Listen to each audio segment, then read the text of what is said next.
작년 1월 말에 사업을 시작해서 12개월 동안 정말 이 악물고 사업을 한 결과 총 3억 7천만 원의 매출과 순수익 7천만 원을 달성한 성공 노하우와 찐 현실 후기에 대해 한번 말씀드려보려고 합니다. 안녕하세요. 과일과 농산물 판매의 모든 것 판PD입니다. 드디어 1년 찐 365일간의 사업 현실 후기를 가지고 찾아왔습니다. 작년 1월에 시작했을 때는 내가 과연 이걸 계속 해나갈 수 있을까? 정말 무섭고 두려웠는데 아성의 첫 해를 무사히 넘기고 여러분들에게 12개월간의 현실 후기에 대해 말씀드릴 수 있게 돼서 정말 저도 좀 감회가 정말 새롭습니다. 그동안 계속 지켜봐 주시고 응원해 주신 구독자분들께 다시 한번 감사의 말씀을 드리면서 제가 1년간 하며 느꼈던 농산물 위탁 판매 성공 비결과 소싱부터 상품 기획, 상위 노출, 광고까지 각 단계별로 업무를 진행하면서 느꼈던 후기에 대해 상세히 말씀드려 보려고 하니까요. 오늘 영상 보시고 새해에는 좋은 기운 듬뿍 받아가시면 좋겠습니다. 스마트 스토어의 시역도 쿠팡의 키역도 모르던 저의 올챙이 시절 첫 영상도 오른쪽 상단에 띄워드릴 테니까요. 1년 전 제 모습과 지금의 제 모습을 한번 비교해서 보시는 것도 더 재밌게 와닿으실 것 같습니다. 첫 번째 후기, 초보셀러도 월 매출 1000만 원까지 성과를 빠르게 낼 수 있는 가장 확실한 성공 비결입니다. 성공 비결은 업무 단계별로 루틴을 정해서 반복하는 겁니다. 뻔하다고 생각하실 수 있는데 이거 보이시나요? 이 5건의 다이어리가 제 1년간의 업무 일정을 기록하고 반복한 스케줄러입니다. 저는 이 스케줄러를 보면서 반복한 덕분에 아무런 경험과 노하우 없이 시작했지만 이렇게 사업 첫 해 1년 만에 3억 7천만 원의 매출을 달성했고 순수익 7천만 원을 얻을 수가 있었습니다. 저는 천재가 아니라서 이렇게 다이어리에 적어두고 기록하면서 반복하지 않으면 제가 오늘 그리고 내일 무엇을 해야 할지 갈피를 잡을 수가 없었고 성과도 못 냈을 거라고 생각합니다. 그래서 농산물 판매에 필요한 4단계 업무, 소싱, 기획, 상위 노출, 광고까지 각 단계별로 어떤 업무를 할지, 어느 요일에 무슨 일을 할지 매주 주말마다 일주일치 일정을 미리 정해둬서 매주 꾸준히 업무를 반복했습니다. 그렇게 1년을 반복하니까요. 다른 셀러분들이 밥 먹듯이 말하는 월 1억, 월 10억 막 이런 엄청난 매출을 내는 초고수 부자 사업가가 되지는 못했지만 3억 7천만 매출에서 순수익 7천만을 거두는 제 삶을 스스로 책임질 수 있는 기반을 마련할 수 있게 되었습니다. 그러니까 여러분도 꼭 내가 해야 할 업무를 미리 적어두고 체계적으로 반복을 해보세요. 만약 내가 어떤 일을 해야 할지 감이 안 잡히신다면 제가 소싱, 기획, 상위 노출, 광고까지 각 단계별로 후기를 말씀드릴 거니까 꼭 영상 끝까지 보시고 본인만의 루틴을 잡아보시길 추천드립니다. 진짜 제가 1년 동안 해보니까 자기가 무엇을 해야 할지 업무 우선순위를 정해서 반복하실 수만 있어도 회사에서 받던 월급 이상의 수익을 만드는 건 충분히 가능합니다. 실제로 제 수강생 분 중에도 회사를 다니면서 부업으로 병행을 하셨는데 3개월 이상 꾸준히 반복하신 결과 지금은 빅파워스토어까지 달성하신 분도 계시니까요. 제가 말씀드린 이 비결을 무시하지 마시고 꼭 본인만의 루틴을 정해서 매주, 매달, 그리고 한 해 동안 꾸준히 반복해보시는 걸 추천드리겠습니다. 두 번째 후기, 농산물 위탁 판매 업무의 1단계 소싱 후기입니다. 소싱을 잘하려면 딱 이 두 가지만 기억하세요.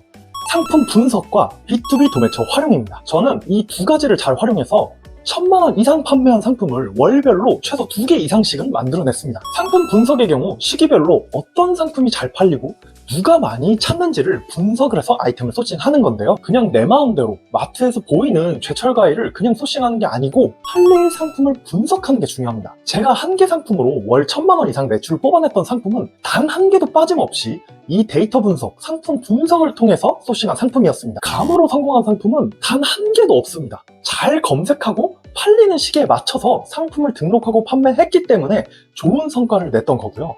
자세한 방법은 제가 지난 영상에서도 말씀드려 보았으니까 꼭 소싱 때는 상품 분석을 가장 먼저 하시는 걸 추천드립니다. 다음으로 B2B 도매처 활용도 적극 추천합니다. B2B 도매처는 전화 협상을 해야 하는 농장과 달리 홈페이지 회원가입만 하면 상품 소싱과 발주가 가능한 공급처를 말하는데요. 아직도 많은 초보셀러분들이 농장 소싱에 지쳐서 나가 떨어지시거나 농장 소싱에만 집착하시는 경우가 있습니다. 근데 농산물 판매는 판매 타이밍이 굉장히 중요하기 때문에 농장 소싱이 너무 어렵다면 시간을 끌기보다는 회원 가입만 하면 이용할 수 있는 B2B 도매처를 통해서 빠르게 소싱해서 판매를 시작해보고 그 다음에 추가로 농장을 소싱하셔도 충분합니다. 저도 작년 매출 3억 7천만 원 중에 절반 이상의 매출이 이 B2B 도매처에서 공급받은 상품으로 달성을 했었어요. 그러니까 여러분도 소싱하실 때 상품 분석과 B2B 도매처 활용, 이 두 가지를 꼭 기억해서 적극적으로 활용해 보시길 바라겠습니다. 세 번째 후기, 업무의 2단계인 상세 페이지 기획 후기입니다. 상세 페이지 기획을 잘 하려면 딱 이 두 가지를 기억하세요. 고객 문제 분석과 메시지에 맞는 시각자료 활용입니다. 저는 이걸 활용해서 단 2개의 상품으로 1,500명이 넘게 결제하도록 만든 경험도 있습니다. 고객 문제 분석은 구매 전환의 핵심이에요, 여러분. 여러분이 그냥 달콤해요, 신선해요, 이렇게 뻔한 자랑만 내세우면 절대 구매 전환율이 높아질 수가 없습니다. 왜 내 과일, 왜 내 채소를 사야 하는지, 고객분들이 그걸 구매할 때 겪는 불편함과 문제점이 무엇인지를 경쟁사 스토어에서 1점 리뷰 중심으로 분석을 해보시고 그거랑 비교해서 해결책으로 우리 장점을 보여주셔야 고객이 구매를 할 수가 있습니다. 그리고 그때 중요한 게 바로 메시지에 맞는 시각자료 활용입니다. 아직도 다들 예쁘게 찍는 거에만 집중하시는 경우가 많은데, 내가 만약에 장점으로 무게를 이야기했으면 무게를 잘 보이고 어필할 수 있는 사진이나 문자를, 당도를 얘기했다면 당도나 달콤함을 상상하고 보여줄 수 있는 사진이나 문자를 메시지에 맞게 준비하셔야 합니다. 정말 농산물 상세 페이지는 이것만 아셔도 전부 아시는 거예요. 농산물 자체가 뭐 생활가전이나 운동기구처럼 용도를 다양하게 바꾸거나 창의적으로 생각해서 판매하는 거에는 한계가 있기 때문에 막 엄청 창의적으로 기획하고 소구점을 세상에 단 하나뿐인 걸로 만들 필요도 없습니다. 제가 상세 페이지 기획하실 때 꼭 넣어야 하는 필수 요소 영상도 우측 상단에 다시 한번 띄워드릴 테니까 꼭 살펴보시고 지금부터 새로 등록하는 상품에는 꼭 적용해 보셔서 구매 전환율을 훨씬 높여보시기 바라겠습니다. 네 번째로 업무의 3단계 상위 노출 후기입니다. 상위 노출을 잘하려면 딱 2가지만 기억하시면 됩니다. 바로 최신성과 키워드입니다. 이 2가지를 잘 활용해서 저는 물론이고 제게 배우셨던 대표님들도 1페이지 노출에 모두 성공했었습니다. 특히 스마트 스토어와 쿠팡은 상위 노출을 위해서는 최신성 점수를 잘 활용하는 게 중요합니다. 둘 다 새로 등록한 상품에 한해서 약 2주 동안 최신성 점수라고 해서 한 건만 구매해도 여러 건 구매한 점수를 주는 효과를 말하는데요. 이때는 지인이든 블로거 체험단이든 최대한 그 2주 정도 되는 기간 동안 많은 판매를 일으켜놔야 스마트 스토어나 쿠팡이 오, 이 상품 좀 잘 판매될 것 같은데? 이렇게 생각하고 좀 더 잘 노출을 시켜줍니다. 그러니까 10만원 체험단 비용 아끼시려다가 상위 노출이나 판매를 아예 못하지 마시고 상품 등록할 때는 꼭 이 최신성 기간에 맞춰서 리뷰와 판매 건수를 최소 5건 이상은 만들어 주시면서 상품을 등록하시길 추천드립니다.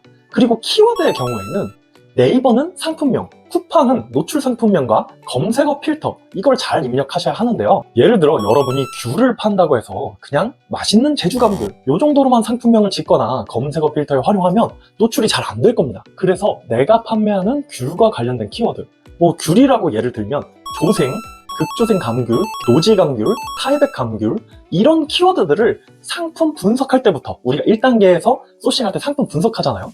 그때부터 네이버 데이터 랩이나 아이템 스카우트에서 잘 모아두셨다가 상품명 작성할 때나 검색어 태그에 잘 넣어주셔야 고객이 검색했을 때 노출될 확률이 훨씬 올라갑니다.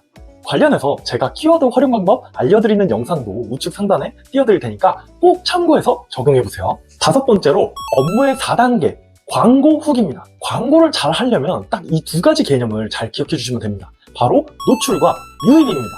오프라인 매장만 해도 길가에서 우리 눈에 잘 띄는 노출이 잘 되거나 아니면 매장에 방문하는 사람이 엄청 많은, 즉 유입이 많아야 성공할 확률이 훨씬 올라가겠죠. 근데 초보셀러의 경우 상품 등록까지도 잘 해놓고 요 노출과 유입에 대해서 신경을 못 쓰는 경우가 많습니다. 광고 자체를 무섭게 느끼기도 하고 하루에 방문자가 20명밖에 안 되는데 왜 안 팔리는지 걱정만 하고 계시기 때문이죠. 근데 20명을 200명으로 늘려보면 팔릴 확률이 올라가지 않을까요? 하다못해 200명이 왔는데 안 팔렸다. 그럼 그때는 정말로 왜 안 팔리는지 이유라도 아시게 될 겁니다. 썸네일이나 상세 페이지, 리뷰, 가격, 어떤 거에 문제가 있는지 분석할 데이터가 생기니까요. 그렇기 때문에 초보셀러는 이 노출, 매장을 눈에 띄게 하는 것과 유입, 매장에 들어오게 하는 걸 위해서는 사실 광고가 필수적입니다. 그리고 이 광고를 할 때 노출을 최대한 많이 하기 위해서는 우리가 업무의 3단계 상위 노출 후기에서 말씀드렸던 키워드가 굉장히 중요합니다. 아까 말씀드린 것처럼 귤을 판다고 귤이라고만 광고하는 게 아니라 조생귤, 타이백감귤, 노지감귤 이렇게 귤과 관련된 여러 키워드로 광고를 해야 노출이 많이 되겠죠. 단순히 귤만 검색했을 때 나오는 것보다 타이백 검색해도 우리 귤 상품이 나오고 노지 귤을 검색해도 우리 상품이 나오고 이런 식으로 여러 키워드로 광고를 해야 노출이 많이 될 거니까요. 그리고 노출이 많이 돼야 방문이 유입이 늘어날 확률도 올라가겠죠. 그래서 저 같은 경우 쿠팡은 자동 광고에서 매출 최적화 광고로 이 작업을 진행하고 있고요. 근데 쿠팡은 좀 편한 게 이렇게 세팅하면 알아서 관련된 키워드까지 다 노출 작업을 해주기 때문에 크게 손댈 게 없는데 스마트 스토어는 직접 세팅해야 돼서 조금 복잡합니다. 그래서 제가 스마트 스토어 광고 세팅 영상은 우측 상단에 띄워드릴 테니까 참고해서 지금 당장 세팅해보시고 노출과 유입을 높여서 구매 전환율도 높여보시기 바라겠습니다. 마지막 6번째, 퇴사하고 전업으로 도전해도 될까요?에 대한 제 현실 후기를 말씀드려보려고 합니다. 최근에 제 수강생 분 중에 한 분이 성과가 잘 안 나는 게 제가 부업으로 해서 그런 건 아닐까요? 이러면서 회사를 퇴사하고 전업으로 하는 게 나을지 진지하게 상담을 해주신 분이 있었습니다. 근데 저는 이렇게 말씀드렸어요. 절대 퇴사하지 마시고 병행하면서 해보시라고요. 중요한 건 시간의 양이 아니라 시간의 밀도, 시간의 질입니다, 여러분. 저는 비록 회사에서 잘렸기 때문에 그리고 스스로 진짜 벼랑 끝으로 몰아서 해보자 이렇게 생각해서 전업으로 했지만 사실 성과가 나오기까지 너무 두려웠고 월 매출 1,000만 원 이상의 성과가 나온 이후에도 다음 달에는 매출이 안 나오면 어떡하지? 그렇게 불안해하면서 20시간 동안 일을 했는데 지금 돌아보면 그 20시간은 일을 한 게 아니라 일은 4, 5시간 하고 나머지 시간은 그냥 무서워서 막연히 컴퓨터에 앉아있던 시간이었습니다. 그래서 제가 앞선 후기에서 말씀드린 것처럼 업무의 4단계, 소싱, 기획, 상위 노출, 광고 각 단계별 업무를 미리 일정을 정해서 루틴처럼 반복하시는 것, 그거로 시간의 양보다는 밀도를 높이는 게 훨씬 성과 날 확률이 높습니다. 천재나 초고수들은 뭐 인스타나 유튜브 뭐 몇 개 유행하는 마케팅으로 몇 억씩 벌 수 있을지도 몰라요.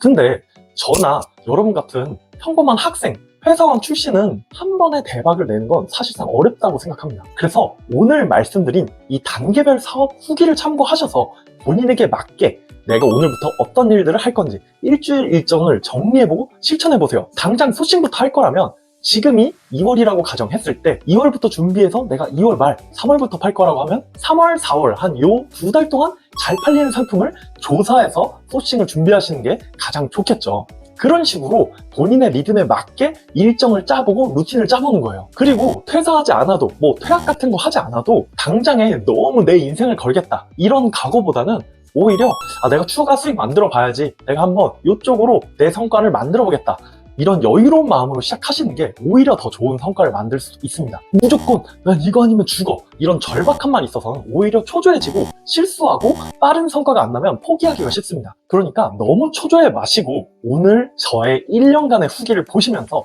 단계별로 루틴을 잡아보시는 거에 집중해보시면 좋을 것 같습니다. 자, 이렇게 해서 34살에 실업자가 됐던 지금으로부터 딱 1년 전에 1월 말에 사업을 시작해서 12개월간 총 매출 3억 7천만 원, 순이익 7천만 원을 달성하기까지의 현실 후기를 업무 단계별로 아주 솔직하게 말씀을 드려봤습니다. 이제는 이런 성과를 좋게 봐주신 덕분에 저와 함께하는 농산물 위탁 판매 챌린지나 강의에도 많은 분들이 참여해주고 계신데요. 그럼에도 저는 여러분들한테 거짓말로 현혹을 하고 싶진 않습니다. 농산물과 과일 위탁 판매는 직원 없이 나 혼자서 1인으로 사업했을 때 하루 1시간으로 월 1,000만 원 순수익을 만드는 거는 현실적으로 많이 힘듭니다. 전업으로 하는 저도 1년 중에 딱 2달만 월 순수익 1,000만 원 달성에 성공을 했었으니까요. 다만 오늘 말씀드린 것처럼 업무 4단계별로 루틴을 정해서 반복하신다면 나중에 하루 2-3시간 정도로 월 400만 원 상당의 어떻게 보면 회사에서 받던 월급 이상 정도의 수익을 만드는 건 충분히 가능한 시작입니다. 처음에는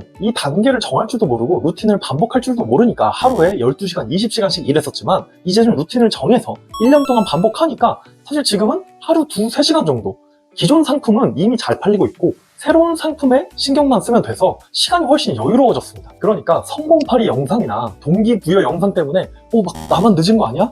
나만 돈 못 벌고 있는 거 아니야? 이런 착각이나 조급함은 버리시고 차근차근 본인의 리듬에 맞게 소싱, 상품 기획, 상위 노출, 광고까지 단계별로 업무를 실천해보시고 매출 10만 원, 100만 원, 작은 성공을 쌓아서 1000만원, 1억까지 꼭 좋은 성과를 만들어 보시기 바라겠습니다. 만약에 도저히 나는 혼자서 스스로 실천하기가 어렵다고 하면 1년간 시행착오를 겪었던 저와 함께 반드시 실천을 해보는 챌린지도 매달 제가 진행을 하고 있으니까요. 필요하신 분들은 고정 댓글에서 신청을 해주시면 되겠습니다. 과일과 농산물 판매의 모든 것 판피디였습니다. 지난 1년간 보내주신 응원 정말 감사했고요. 앞으로도 진솔한 후기와 노하우로 여러분을 찾아뵙도록 하겠습니다. 더욱 다양한 노하우와 꿀팁이 기대되신다면 구독과 알림 설정도 꼭 부탁드리겠습니다. 다음에 또 만나요. 감사합니다.